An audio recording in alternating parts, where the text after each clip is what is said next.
रुकिए, left hand करते तो ये पूरी खुदा की बस्ती आएगी। आप उस वक्त कमाल साहब के टाइम पे जब लियारी एक्सप्रेस वे ब्रिज बनाया जा रहा था सराफ रोड से लेकर माड़ीपुर रोड तक, उनमें जिनके घर तोड़े गए थे, जिनकी प्रॉपर्टीज डैमेज हुई थी, गवर्नमेंट ऑफ पाकिस्तान ने उन्हें कराची में 3 जगहों पर रिसेटल किया था। हॉक्सबे में जमीन ली LD से मुशर्रफ कॉलोनी बनाई गई, बल्दिया में जमीन ली BD से Musharraf colony. Lyari express way resettlement project Karachi directorate of land management application form 1 इस वक्त पूरे पाकिस्तान में गवर्नमेंट की जमीन को ट्रांसफर करने के लिए यूटिलाइज होता है।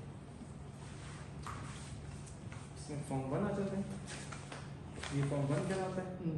इसमें सिंपल 5 ये चीज़ें ऐसे ऐसे आस्ते आस्ते डेवलप 35, 36, 50, 51, 35, 36, 50, 51